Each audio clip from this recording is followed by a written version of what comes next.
Hello everybody. Well, what a year it's been for everyone, hasn't it?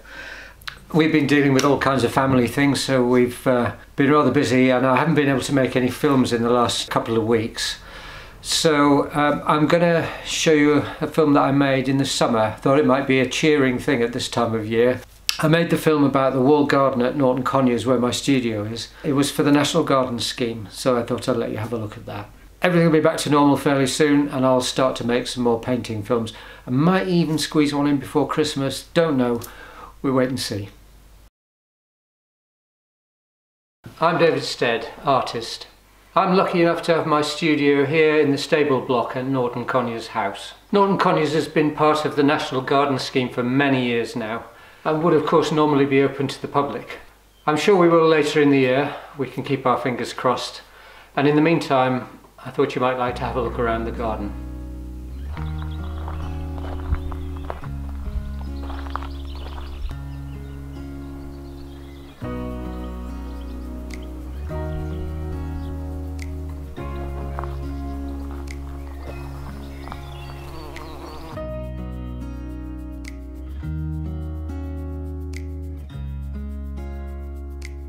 The peonies have always been a major feature of the garden here at Norton Conyers, and we're very much hoping by the time they're in bloom you'll be able to come and visit. The iris border too is just beginning.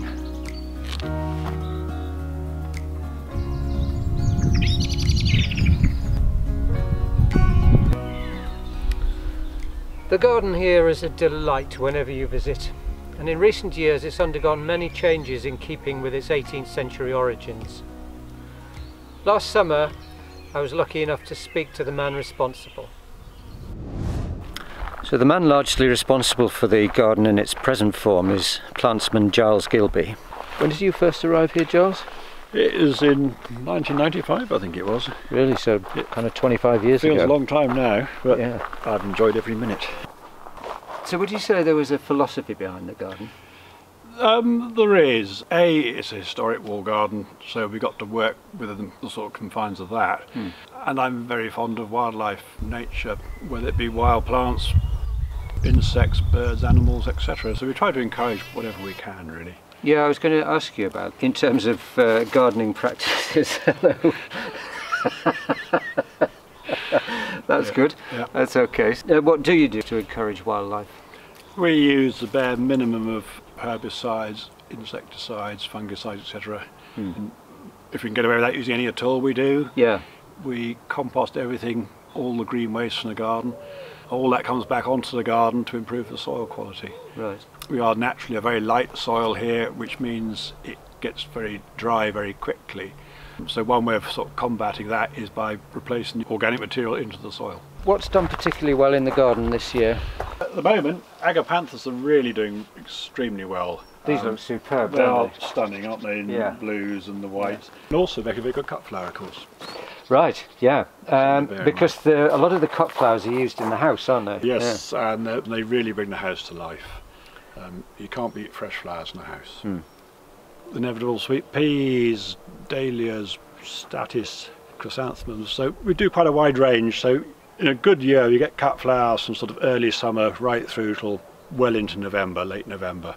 Then we have dried flowers from the rest of the year. Yeah, you grow species just for using for dried flowers? Yes, we do a statice, which is particularly good because that will keep its colour beautifully for a long time. Then we do the phasalis, the Chinese lanterns, with these lovely sort of orange pods really, and they look lovely, and again they'll keep their colour for years really, as long as they're dry. Giles, the buddleia have done superbly, haven't they? Yes, I'm very fond of buddleias because they're so good for wildlife, bees, butterflies, etc. And this is a particularly nice one because it's not such a big grower. It's Buddleia Nanho Blue. It flowers over a longer period than straight Buddleia Davidii, I think. Graceful, nice.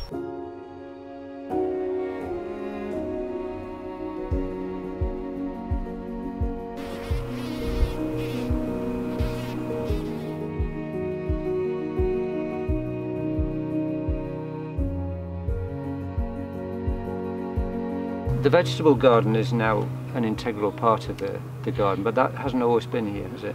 No. Originally when I started, we didn't really do much more soft fruit cut flowers or anything like that, but we're doing more and more now. This garden in its heyday would have produced vegetables, cut flowers and fruit for the house. So it's something we like to sort of continue to do. We also do an element of training for gardeners of the future, and to sort of have a fairly broad training in horticulture is quite a useful thing, really. So hands-on as opposed to theoretical. How many gardeners are there? There's 4 paid gardeners as such. We only work 2 days a week. We have various volunteers as well. Of my paid helpers, they've all actually been trained here as well, so having trained them, we can't get them to leave.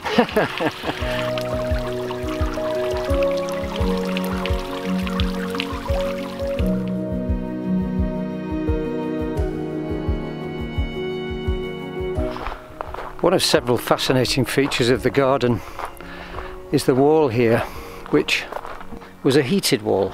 There's evidence of flues on the other side of it. On this side were hothouses, and you can see where they've been. And here on the other side, the evidence of flues possibly. Certainly there was a flue coming out of the top. There are 3 here at different levels, and they go all along the wall here. We think that they may have been for cleaning out soot, which would have been used on the garden. Of course, everything was used, nothing wasted. That would have forced fruit, but also vegetables, you know, starting plants off in the spring. These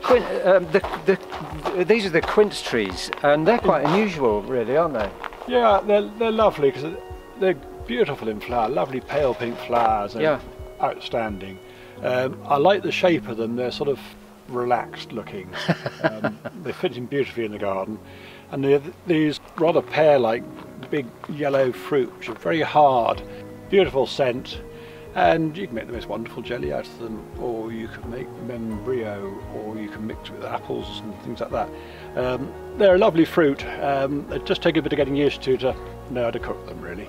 But very highly ornamental. And they add beautifully to this side of the garden. They do indeed, yes. Yeah. Yes. Yeah. The trees really do, don't they? They kind of give it they give it the structure for the garden. A garden, you have to have trees in a garden. Even in the winter, they've lost all their leaves, but they're still there, still a presence. There's something sculptural about them, isn't there? Yes. You know, they give real lovely shapes. Some look better in the winter almost, you know, because you can see the branch framework. Yeah. They're just so good.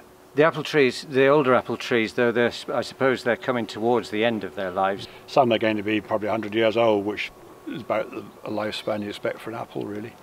And what about the future of the garden? You were talking possibly about a wildflower meadows, which we're losing at a terrifying rate. Yes, I mean, we're setting our sights outside the garden rather now, and we'd really like to sort of improve the wildflowers outside the garden. We want to try and recreate a proper Dales hay meadow, which we're sort of on the way with. We're getting there slowly, because we do like to be busy. That's good. Thank you, Giles.